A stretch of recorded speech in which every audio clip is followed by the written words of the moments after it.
सच के साथ। नमस्कार, सिटी वाराणसी लाइव में आप सभी का स्वागत है। मैं हूं अमित मिश्रा। आइए देखते हैं आज के प्रमुख समाचार।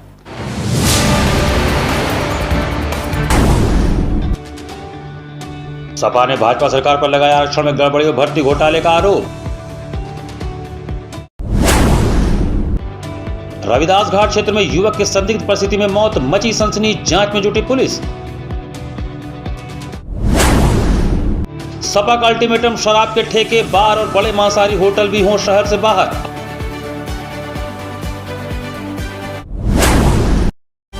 और रोनिया थाना क्षेत्र में घर जा रहे दुकानदार को बदमाशों ने मारी गोली, इलाज के दौरान मौत। और अब समाचार विस्तार से। आरक्षण व्यवस्था में गड़बड़ी कर पिछड़े दलितों एवं शोषित वर्गों को सरकारी नौकरियों से वंचित करने का गंभीर आरोप समाजवादी पार्टी ने भाजपा सरकार पर लगाया।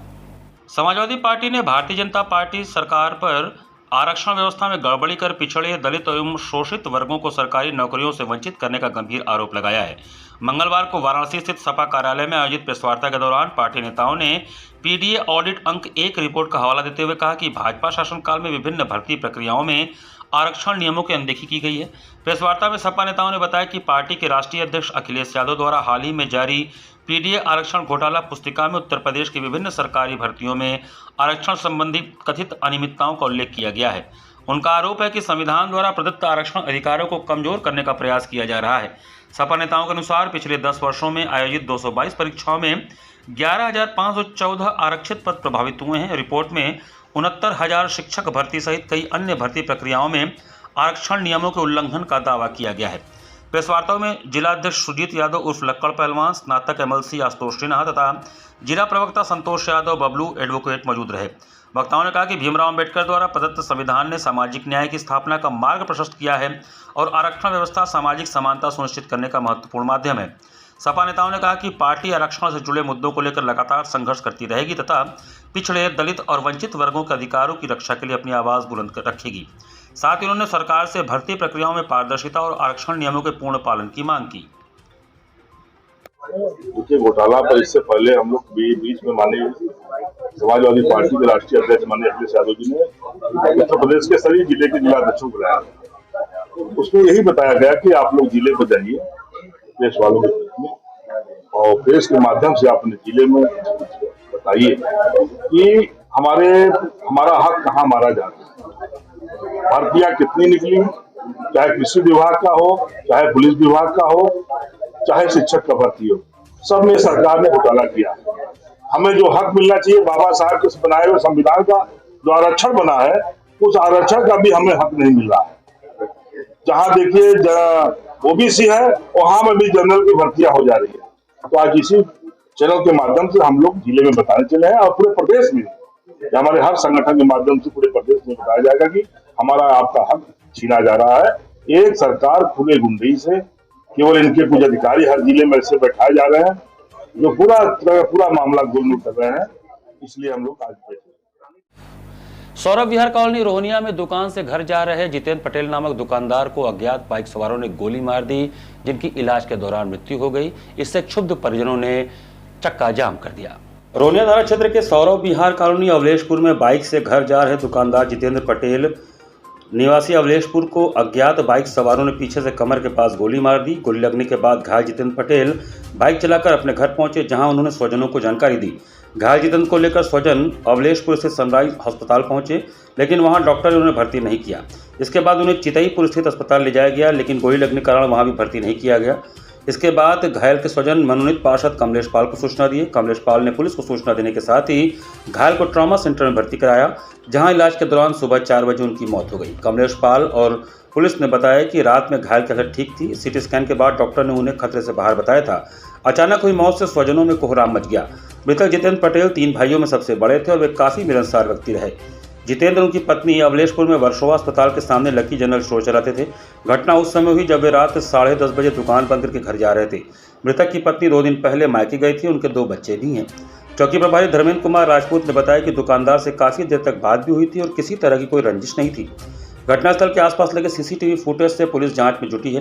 गोली लगने की सूचना पर देर रात डीसीपी प्रमोद कुमार, थाना प्रभारी निरीक्षक रोहनिया राजू सिंह और पुलिस टीम ने पास में लगे सीसीटीवी कैमरे से जांच की और स्वजनों से पूछताछ भी की।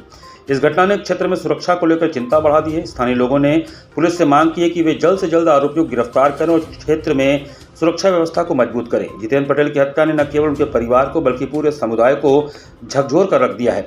पुलिस मामले की गंभीरता से जांच कर रही है और जल्द ही मामले का खुलासा करने का आश्वासन दिया है।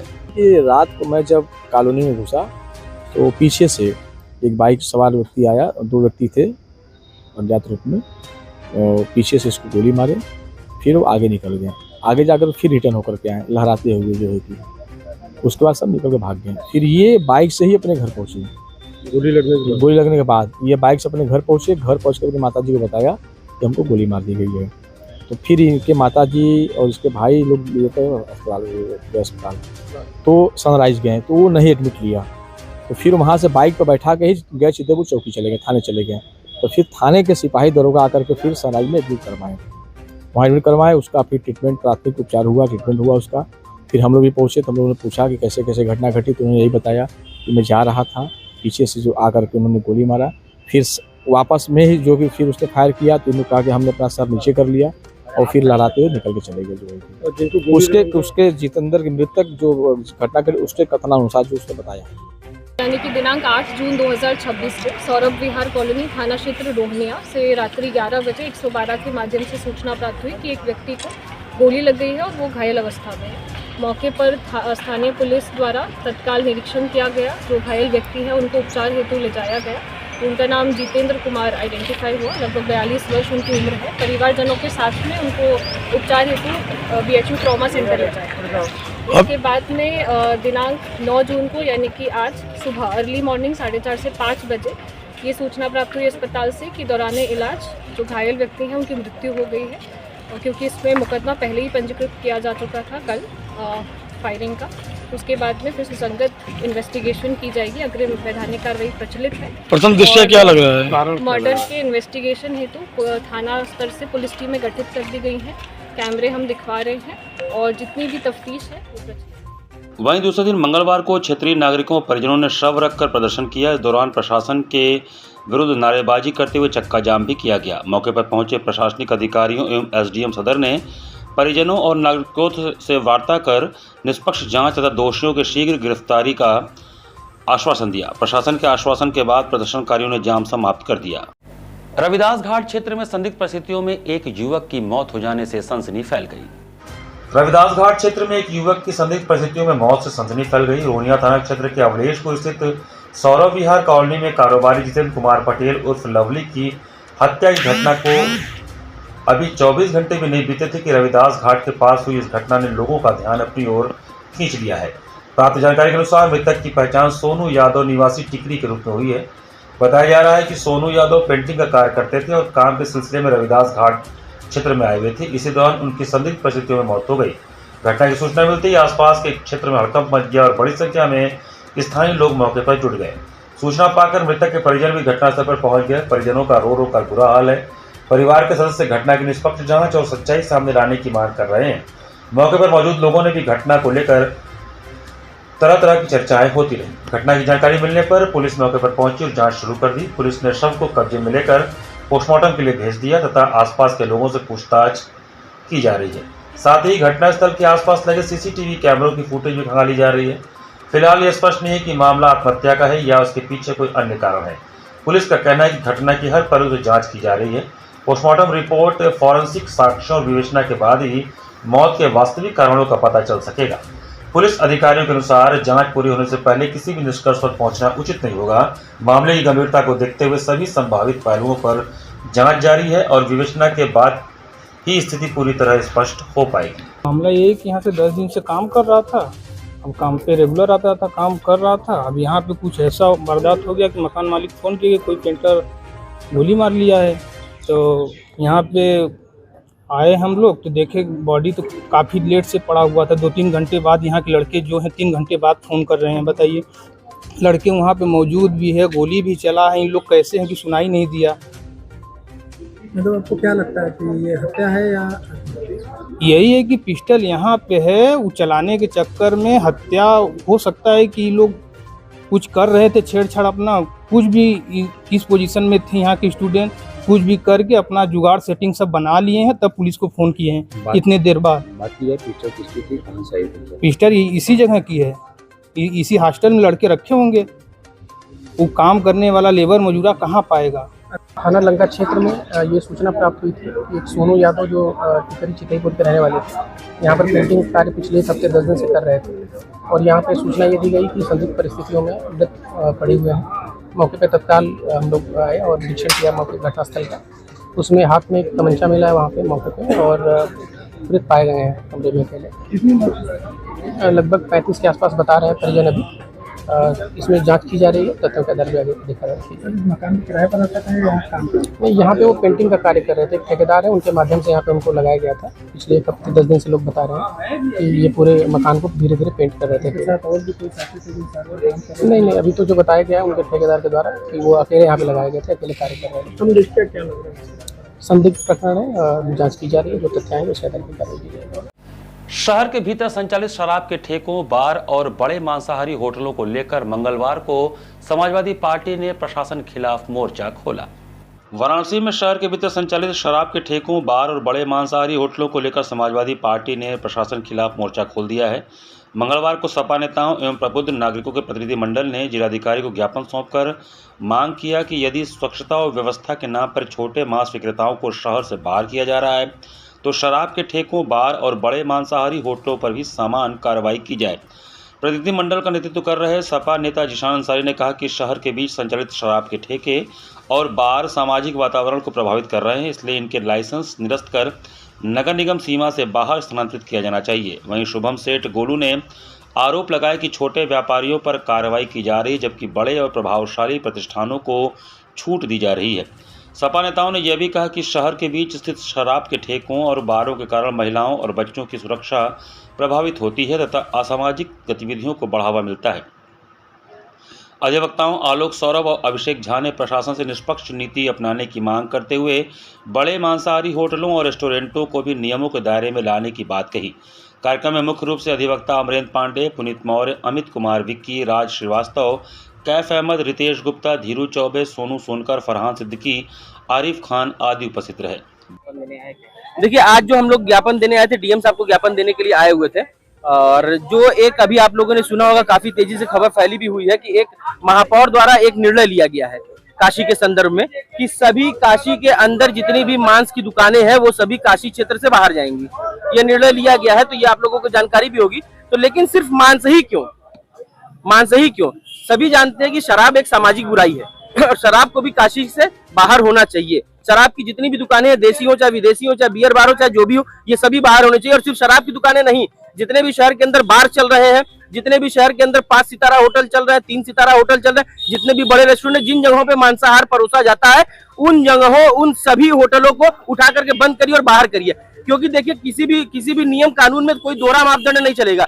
क्योंकि जितनी गंदगी, जितनी अराजकता या जो भी चीज कह करके महापौर साहब ने, भाजपा के महापौर है, उन्होंने जो बंद किया है, तो वही काम तो बड़े होटल भी कर रहे हैं, वही काम छोटे होटल भी कर रहे हैं, वही काम बार भी कर रहे हैं। क्या बाहर से पी के निकलने के बाद हुड़दंग नहीं हो रहा है? समाज में अराजकता नहीं फैल रही है? बहन बेटियों को नहीं छेड़ा जा रहा है? तमाम तरह के वीडियो, अभी तो पुलिस वालों को एक पिए हुए आदमी ने, शराबी ने मार दिया, आप लोगों ने देखा होगा, तमाम लोगों ने देखा होगा।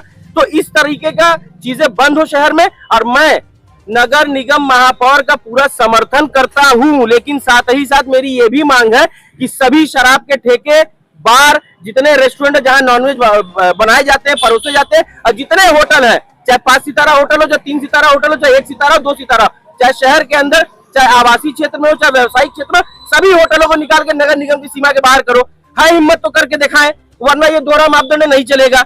हम लोग खुला विरोध करेंगे, क्योंकि कानून सबके लिए एक जैसा होना चाहिए, मापदंड सबके लिए एक जैसा होना चाहिए। दोहरा मापदंड नहीं चलेगा इस देश के अंदर, न इस शहर के अंदर। भारतीय सब्जी अनुसंधान संस्थान द्वारा चल रहे खेत बचाओ अभियान के तहत ग्राम हरसोस राजा तालाब में कृषक जागरूकता कार्यक्रम का आयोजन किया गया। डॉक्टर राजेश कुमार, निदेशक ICAR भारतीय सब्जी अनुसंधान संस्थान वाराणसी के नेतृत्व एवं मार्गदर्शन में राष्ट्रीय अभियान खेत बचाओ अभियान के अंतर्गत ग्राम हरसोस राजा तालाब वाराणसी में कृषक जागरूकता कार्यक्रम का आयोजन किया गया। कार्यक्रम का समन्वयन डॉक्टर नीरज सिंह द्वारा किया गया। कार्यक्रम में कुल 60 कृषकों ने भाग लिया, जिनमें 46 पुरुष और 14 महिला कृषक शामिल थी। कार्यक्रम टीम में डॉक्टर सुदर्शन मौर्य, डॉक्टर शैलेश कुमार तिवारी एवं डॉक्टर धनंजय होंगल शामिल रहे।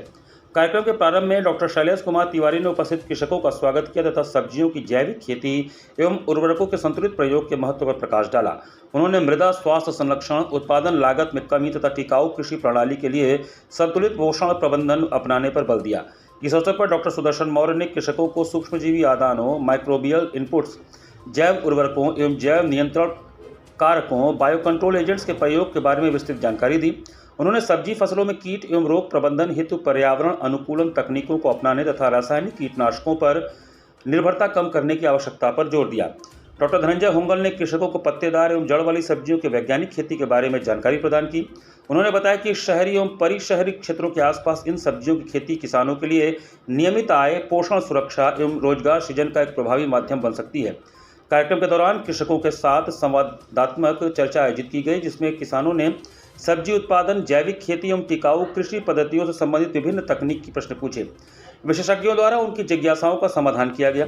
कार्यक्रम के अंत में किसानों के बीच सूक्ष्मजीवी जैव उर्वरकों एवं जैव नियंत्रण कारकों का वितरण किया गया तथा उनसे प्रभावी एवं वैज्ञानिक प्रयोग की विधियों के बारे में जानकारी प्रदान की गई।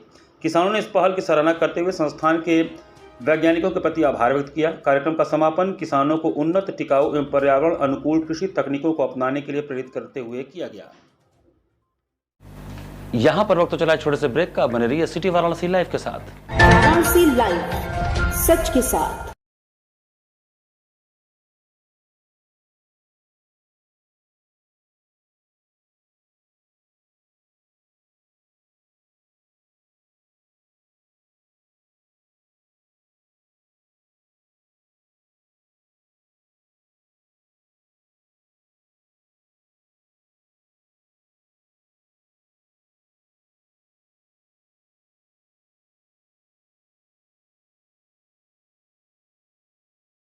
स्वामी हरसिवानंद पब्लिक स्कूल छात्र छात्राओं हेतु वातानुकूलित छात्रावास की सुविधा, हर तिमाही युक्त खेल का मैदान, इंडोर गेम, आउटडोर गेम की सुविधा, जिम, योगा, ध्यान की विशेष कक्षा, एनसीसी, एबीसी सर्टिफिकेट तथा करियर काउंसलिंग की सुविधा, विज्ञान, कला तथा कॉमर्स के साथ वैकल्पिक विषयों की एक लंबी श्रृंखला, कम फीस में उत्कृष्टतम अध्ययन की व्यवस्था, शहर के सभी क्षेत्रों में बस की सुविधा, विज्ञान, कंप्यूटर तथा सभी आधुनिकतम प्रयोगशाला उपलब्ध, audio video classes. Swami Harsivanand public school and hostel, शिक्षण समूह, शाखाएं Garhwa Ghat, Ramna, Varanasi. Phone number 9554995413, Jagatganj Varanasi. Phone number 7408457111, Vanpurwa, Ramna, Varanasi. Phone number 9554955412, railway station road, Churk, Sonbhadra. Phone number 7081109710, Marsara, Ghorawal, Sonbhadra. Phone number 954963199495 एवं स्वामी हरसिवानंद महाविद्यालय, Churk, Sonbhadra. Phone number 7081109711। Facilities of Navneeta Kuvar Public School: quality education, well qualified faculty, dance, vocal, instrumental music, robotics, art and crafts, skating, karate classes, indoor and outdoor activities, use playground for kindergarten and various types of games, math, physics, biology, chemistry lab and smart library, well maintained computer lab and classes, highly secure and GPS track conveyance facilities, educational based activities using technique tools and interesting methods for students. Navneeta Kuvar Public Schools, Swahi near BHU Hyderabad Gate, Varanasi. Mobile number 7311128462. Navneeta Kuvar Public School. A bright future starts with the right education. JPM English School, based on CBSE pattern. Admission open from pre-nursery to class 8. We provide high quality education and expert guidance from experienced faculty. Spacious, calm and modern learning environment. A well-equipped computer lab. Modern science lab. Well-stocked library. Indoor games like chess, carom, ludo, etc. And outdoor games like skating, basketball, badminton, cricket, etc. Special yoga classes for overall physical and mental growth. Special personality development classes. Regular dance classes. Special music classes. The students always remember that education is not a destination, it is a journey. So never stop Keep pushing yourself to achieve your goals. Enroll today to JPM English School, Ganganagar Colony, Badaun, Varanasi. Call us at 700-7655-355. आधुनिक शिक्षा की नई परिभाषा, international Hindi school Nagwa, Lanka, Varanasi. CBSE से मान्यता प्राप्त nursery से लेकर 12वीं तक की कक्षाएं, जहां शिक्षा तकनीकी सुविधाओं से पूरी तरह लैस है। स्मार्ट डिजिटल क्लासरूम्स और एसी कक्षाओं संग वेल क्वालिफाइड टीचर्स छात्रों को उत्कृष्ट शिक्षा प्रदान करते हैं। Well equipped robotics lab, biology lab, chemistry lab, physics lab एवं स्पेसिफिक आइंस्टाइन लैब और सॉइल टेस्टिंग लैब, जहां छात्रों को प्रयोगात्मक ज्ञान और नए आविष्कारों की समझ मिलती है। संस्कृत और जर्मन भाषा की कक्षाएं, जहां नई भाषाओं से आपका परिचय होता है। वहीं विशाल कंप्यूटर लैब से तकनीकी शिक्षा का सही और सटीक मार्गदर्शन मिलता है। एक संस्थान जहां छात्रों के शारीरिक और मानसिक विकास के लिए योग, नृत्य और संगीत के बेहतरीन शिक्षण और प्रशिक्षण उपलब्ध है। इंडोर गेम्स और आउटडोर गेम्स छात्रों को मानसिक ताजगी और शारीरिक शक्ति प्रदान करते हैं। विशाल पुस्तकालय, अनुभवी और योग्य शिक्षक, जहां हर छात्र को मिलता है व्यक्तिगत ध्यान और मार्गदर्शन। हमारे पास है सुविधाजनक परिवहन व्यवस्था, ताकि आपके बच्चे स्कूल आसानी से पहुंच सके। इंटरनेशनल हिंदी स्कूल में अपने बच्चों को बेहतर भविष्य की दिशा दिखाएं। The institution directed and controlled from USA. Give me your children. We will work very hard and turn them into responsible, hard-working and bright citizens of India. That's what India needs. Varanasi live, सच के साथ। Break के बाद आपका स्वागत है। रामनगर थाना क्षेत्र के सूजाबाद इलाके में मां गंगा की तलहटी से 2 कुंतल वजन का शिवलिंग मिलना कौतूहल का विषय बना हुआ है। महादेव की नगरी काशी में गंगा नदी की तलहटी से लगभग 2 क्विंटल वजनी शिवलिंग मिलने से लोगों में कौतूहल बना है। रामनगर थाना क्षेत्र के सूजाबाद इलाके में मछुआरों को मछली पकड़ने के दौरान जाल में फंसा एक विशाल शिवलिंग मिला, जिसके बाद क्षेत्र में श्रद्धालुओं और स्थानीय लोगों की भीड़ जुटने लगी। शिवलिंग की प्राचीनता को लेकर इतिहासकारों और पुरातत्व विशेषज्ञों के बीच चर्चा शुरू हो गई है। मिली जानकारी के अनुसार 2 दिन पहले कुछ मल्लाह गंगा नदी में मछली पकड़ने के लिए जाल डाल रहे थे। इसी दौरान उनका जाल किसी भारी वस्तु से फंस गया। काफ़ी प्रयास के बाद भी जाल बाहर नहीं निकल सका तो कुछ मल्लाह नदी में उतरकर स्थिति का जायजा लेने लगे। तलहटी में उन्हें एक बड़े पत्थर जैसी आकृति महसूस हुई। उसके बाद करीब 18 मल्लाहों ने सामूहिक प्रयास कर उस वस्तु को बाहर निकाला। पानी से बाहर निकालने पर वह काले चमकदार पत्थर से निर्मित विशाल शिवलिंग निकला। शिवलिंग के साथ अर्घ भी बना हुआ है तथा उसके एक हिस्से पर सर्प की आकृति उकेरी गई है। शिवलिंग के दर्शन होते ही घाट पर मौजूद लोगों ने हर हर महादेव के जयघोष के साथ श्रद्धा व्यक्त की। बाद में स्थानीय लोगों ने शिवलिंग को गंगा किनारे एक चबूतरे पर स्थापित कर विधिवत पूजन अर्चन शुरू कर दिया। शिवलिंग की प्राचीनता को लेकर विशेषज्ञों ने भी रुचि दिखाई है। अशोक कुमार सिंह के अनुसार उपलब्ध तस्वीरों और वीडियो के आधार पर यह शिवलिंग 9वीं या 10वीं शताब्दी का प्रतीत होता है। उन्होंने बताया कि शिवलिंग पर उकेरी गई सर्प आकृति और उसकी कलात्मक शैली उस कालखंड की शिल्प परंपरा से मेल खाती है। हालांकि इसकी वास्तविक आयु और ऐतिहासिक महत्व का निर्धारण विस्तृत परीक्षण और वैज्ञानिक अध्ययन के बाद ही संभव होगा। प्रोफेसर सिंह ने बताया कि काशी का इतिहास अत्यंत प्राचीन रहा है और विभिन्न कालखंडों में हुए आक्रमणों तथा प्राकृतिक परिवर्तनों के कारण अनेक प्राचीन मूर्तियां और धार्मिक अवशेष समय के साथ नदी अथवा अन्य स्थानों में दब गए। ऐसे में गंगा की तलहटी से इस प्रकार के पुरातात्विक महत्व के अवशेषों का मिलना असामान्य नहीं माना जा सकता। फिलहाल शिवलिंग के नदी में पहुंचने के कारणों को लेकर कोई स्पष्ट निष्कर्ष सामने नहीं आया है। मामला यही, हम लोग जो मछली मारने वाले हैं, मछली मारते रहे, जाल बगारे, उसमें जो शिवलिंग आ गया, उसको हम लोग किनारे किए टेका उका के रख दिए। रात भर का हम लोग जगे थे। सुबह 3 आदमी गए, कहे कि हम लोग मिठाई उठाई लिया के पूजा वूजा करेंगे, ऊपर रख देंगे। हम लोग कहे आपकी मर्जी। हम लोग चले गए, जाके खा पी के सो गए। फिर क्या हुआ? फिर यहाँ शिवलिंग पड़ा है, अब जो कुछ हो रहा है यहाँ हो रहा है। फिर हम लोग तो पुलिस किस लिए आई यहाँ पे, क्या मामला है? हम लोग नहीं बुलाए थे। हाँ। अब कौन बुलाए थे, अब ये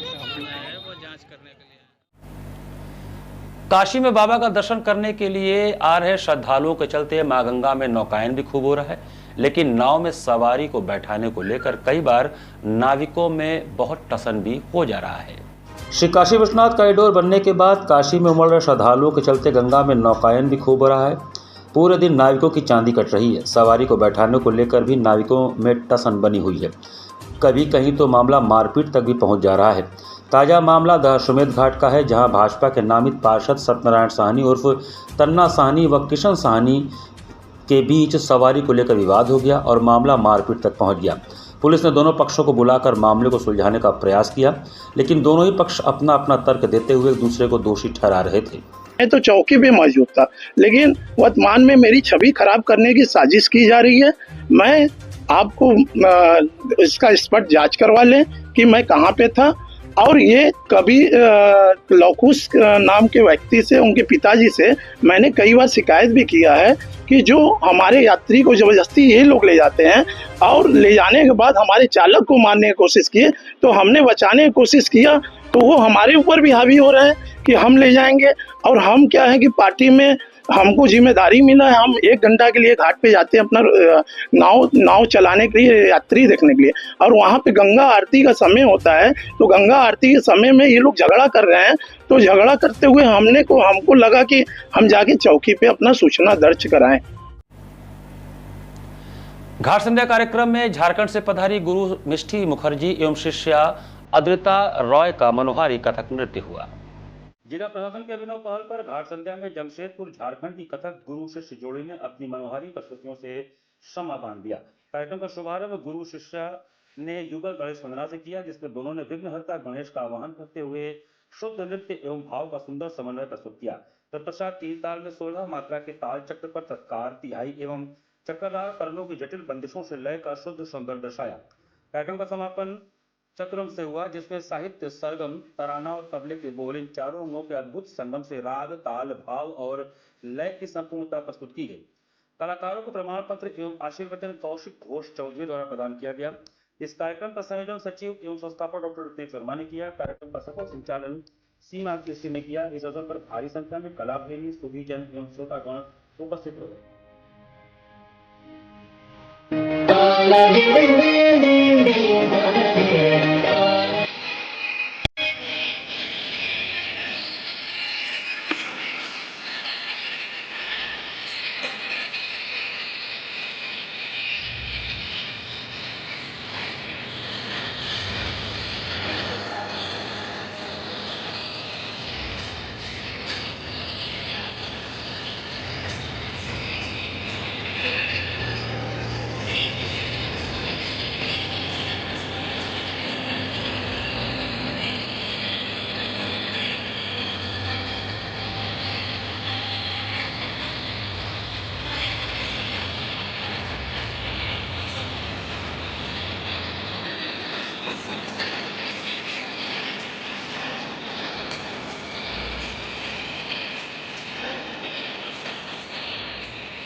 फर्स्ट स्टेप फाउंडेशन द्वारा भीषण गर्मी के बीच लोगों को राहत पहुंचाने के उद्देश्य से विशाल ठंडा शरबत वितरण कार्यक्रम का आयोजन किया गया।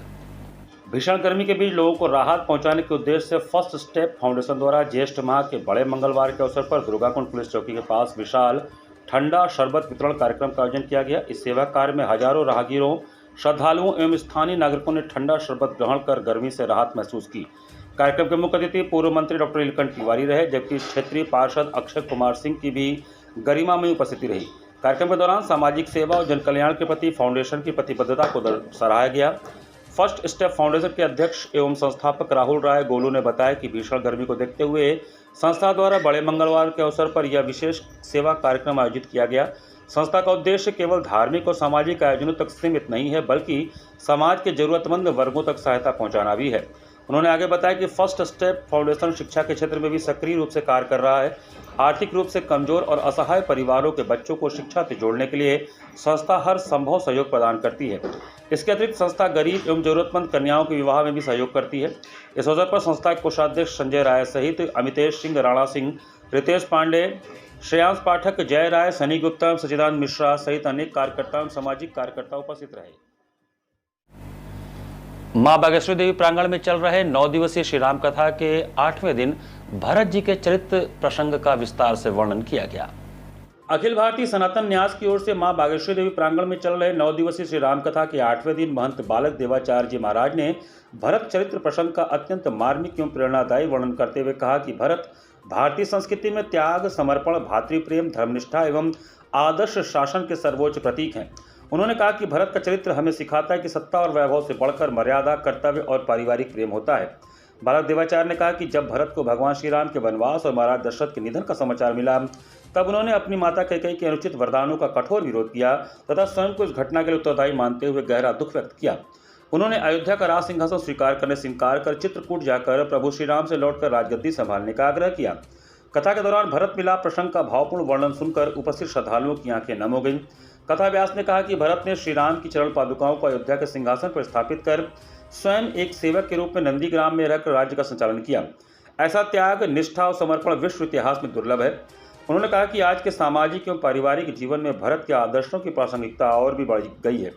यदि व्यक्ति भरत के चरित्र से प्रेरणा लेकर अपने कर्तव्यों का पालन करे तो परिवार, समाज और राष्ट्र में सुख, शांति एवं सद्भाव का वातावरण स्थापित हो सकता है।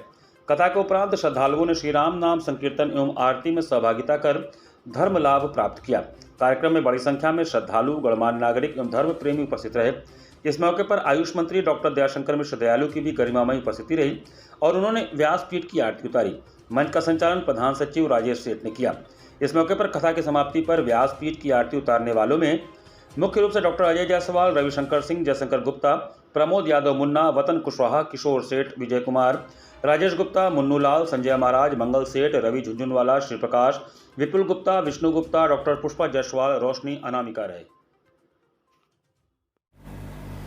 श्री वल्लभ युवा परिषद द्वारा चल रहे जीपीएल क्रिकेट टूर्नामेंट में सेमीफाइनल तथा फाइनल मैच के बाद पुरस्कार वितरण समारोह का आयोजन किया गया। श्री वल्लभ युवा परिषद द्वारा चल रहे जीपीएल के पहले मैच के man of the match Priyanshu नागर ने 53 रन देकर 2 विकेट हासिल किया, जबकि दूसरे मैच के man of the match Ujjwal 39 run और तीसरे मैच के मैन ऑफ द मैच दर्शित रहे। इसके अलावा छठे मैच के man of the match Raju Sonawala रहे, जिन्होंने 16 रन देकर 2 विकेट तथा सातवें मैच के man of the match Aniruddh Dalal वाला 4 विकेट लिया और आठवें मैच में man of the match Naveen Sonawala रहे। काफ़ी रोमांचपूर्ण मैचेस खेले गए, जिसमें सेमीफाइनल में मैन ऑफ द मैच पहली टीम के रक्षित पटनावाला और दूसरे मैच के man of the match Vallabh रहे और फाइनल मैच के 26 खिलाड़ियों को एवं अंडर 16 की चारों टीमों के 52 खिलाड़ियों को संस्था की ओर से पुरस्कृत किया गया। इस पूरे आयोजन में जीवन सोनावाला, राजू सोनावाला, अजय नागर, सचिन पारिक, वृंदावन दास, अंशुमान शाह, मुकेश कोठी, जयेश किम ख्वाबवाला, श्यामल दास, संतोष पोरवाल, मितेश नागर, बलदेव दास पटनावाले, रोशन विशंभरी, हितेश गुजराती, सारंग गुजराती, विशाल विशंभरी, विनीत राणा, मयंक सिंगारिया, जैकी सोनावाला, आकाश दलालवाला, विनीत राणा शाह, विराट ध्रुव, मोहन किनारी वाला आदि लोगों की गरिमामयी उपस्थिति रही। इसी के साथ सिटी वाराणसी लाइव का ये संस्करण हम यही समाप्त करते हैं। मुझे दीजिए आज्ञा। नमस्कार। वाराणसी लाइव, सच के साथ।